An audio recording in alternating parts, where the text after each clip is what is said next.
السلام عليكم ورحمة الله وبركاته. halkaad ka daawanaysaan waa Ala Official. kusoo dhawaada Ala Official. had iyo jeer waxaad nagu barateen challenge iyo waxyaabo kale aad u qosol badan, laakiin maanta waxaan soo deyn doonaa insha Allah sheeko qusayso gabar la yiraahdo Sahrana oo ay ku nooshahay dalka Masar. waxaana sheekadaas idin soo diyaarin doona insha Allah walaalkiina Ibrahim. marka daawasho wacan sheekada Sahra. gabadhan waa Sahra, waxayna ku nooshahay dalka Masar. da'deedana waa 24 jir. Sahra waxay mar walba isweydiisaa magaca Sahra. qof walba, shakhsi walba wuxuu wataa magacaasna wuxuu u turjumayaa shakhsi. Sahra waxay la nooshahay hooyadeed, aabaheed iyo laba wiil walaal la dhashay. Sahra waxay isbarteen Hibo waxay u eg tahay Sahra hooyadeed, aad ayay ugu eg tahay. maalimaha ka mid ah ayagoo fadhiya balkoonka guriga, Hibo ayaa isweydiisay. waxay ku tiri, Sahraay, hooyada markaan la kulmo ama hab aan siiyo waxaan dareemayaa diirimaad jecel hooyanimo ah. Sahra waxay ku tiri, maya, waa hooyadaa haddaba, waa caadi, waana hooyadaada. maya ayay ku tiri, waxaan dareemayaa jecel hooyanimo ah dhankayga, inay hooyadeeda tahay camal ayaan dareemaya, ayaa Hibo dhahday. Sahra way isweydiisay, maxay ka badaa gabadhan? markaasay tiri Hibo, adigu waalidkaaga ama walaalahaaga midkood kuuma ekee oo maxaa khaldan? Sahra ayaa ku jawaabtay iyadoo kaftamayso, waxaan u maleynayaa inay masjidka hortiisa iga qaadeen ayagoo qosol kaftan ku dhameysteen. iyagoo saas u qoslaya Sahra laakiin kama daadegin hadalka. ma ahan marka ugu horeysay oo su'aashan la weydiiyo. Sahra ayaa isweydiinayso, waa maxay dadkan su'aalaha i weydiinayo? sababta aan hooyadii iyo walaalihii aan u ekaaway aan ka duwanahay waa maxay? Sahra way yaaban tahay. iyadoo qolkeeda fadhiso, walaalkeed yar ayaa soo galay, wuxuuna weydiiyey, gabadhan saaxiibtaada ah aad ayay ugu eg tahay, waxaan u maleynayaa in mataana nahay oo nala kala gooyay. Sahra way qosashay oo la yaabtay. Sahra Hibo waxay badisay Hibo guriga imaanshaha Sahra ah, aad ayay u imaan jirtay. markaasaa Sahra waxaa ku dhaliyay shaki aad u weyn ah. Sahra ayadoo saas u fikirayso ayay waxay go'aansatay inay tagto sheebaar ama isbitaal, in dhiiga Hibo saaxiibteeda ay baarto keedaba, say ku ogaato waalidka xaqiiqda ah oo na dhalay. laakiin doctorkii wuxuu ku yiri, waan baarayee 2 maalin ayay qaadan doontaa, 2 maalin kadib igu soo noqo. waaye ay ku tiri. Sahra 2 maalin kadib ayay soo noqotay iyadoo naxsan, murugsan. jawaabta ka murugsan waxay jawaabta noqon doonto ka murugsan. Sahra hoos ayay ka holcaysaa, aad ayay u walaacsan tahay. doctorkii ayaa u imaaday, wuxuuna u sheegay natiijada saxda ah. Sahra, hooyadaada iyo aabahaada saxda ah ma ahan ayuu ku dhahay. Sahra aad ayay u uusay, aad ayay u murugooday. kadib Sahra gurigeeda toos uma tegin, waxay soo aaday meeshii halkii saaxiibkeeda ay ku kulmi jirteen oo darjiinka ah ayay la kulantay saaxiibkeeda. markuu arkay Sahra ilmeynayso, murugaysan, uu la yaabay. fajac markaasuu weydiiyey, oo maxaa ku helay, maxaa kugu dhacay? markaasay tiri, warqadan DNA-ga ah ayaan iska soo baaray maanta, hooyadii iyo aabihii i dhalin ma ahanba saxda ah, mana aqaan waxaan sameeyo. markaasuu yaabay, uu dhahay, oo u kaadi, hooyadii iyo aabaha kusoo koryaalahan ku hay kuma dhalin miya? maya, xaqiiqda ayaa sidaas ah, waxaan sameeyan ma aqaani. odaygii fajac saaxiibkeeda ahaa markaas ayuu dhahay, guriga aad weydii hooyo iyo aabo waxay ku dhahayaan fiiri. markaasay ku tiri, wax kale iima banaana inaan sameeyo, mana ka aamusayo. markaasuu ku yiri, orod oo tag, waraaqadana geey oo tus. Sahra iyadoo yaaban, warqadii bir ay ula tag ay leedahay, habeenkii oo dhan oohin. subaxii ayay hooyadeed u imaaday.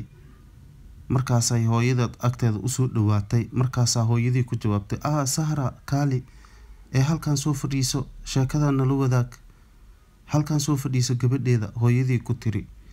markaasay Sahra ku jawaabtay, waxaan idin hayaa arrin aan idin sheegayaa. oo markaasaa saaxiibteeda Hibo kusoo buuday, oo waa maxay Sahra arrintan oo cusub hadda kula soo biirtay? markaasaa iyadoona hadlin ayay warqadii gacanta ka saartay saaxiibteeda oo Sahra dhiigeeda lagu soo baaray.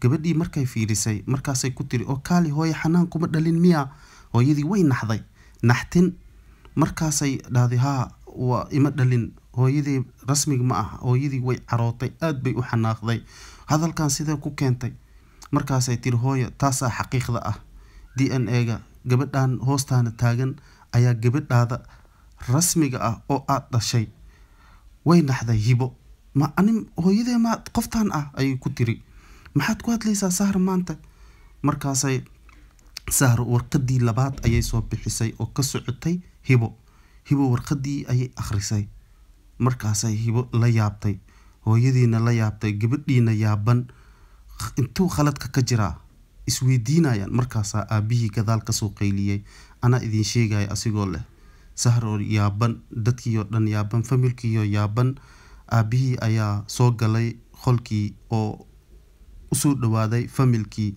markaasuu dheh anoo la yaaban dareen igu jiro in aadan ku dhalin waxaan sameeyan garan la ma fahantay markaasaa ayaan caadi iskaga ciyaari jirnay dareenkaas anoo sii watay markaa xoogaa soo kortay adigoo baaskiil adi saaxiibkaaga baaskiil wadad ayaa baaskiilkii ka dhacday ditoorkii ayaan kula geeyay hooyada aad ayay kuu maragooday sababtoo aad ayay kuu jecleed hooyada markaasaa waxaa ii soo baxday fursad ah in aan dhiigaaga qaado aan baroobeeyo shakiga igu jiro in yacni iga baxo dhiigaaga markaan baarnay ditooreesidii aan u geeyay ditooreesidii waxay ii sheegtay inaan ku dhalinba anigoo yaaban oona diidayo hooyadaada inaan murug geliyo gabadhaada ma ahan ilaa ma dhihi kariya hooyadaada ayaan sirtii qariyay saa u ogaado wixii rasmiga ahaa oo arintan ka dambeeyay markaas muddo marka la joogo waxaa ii imaaday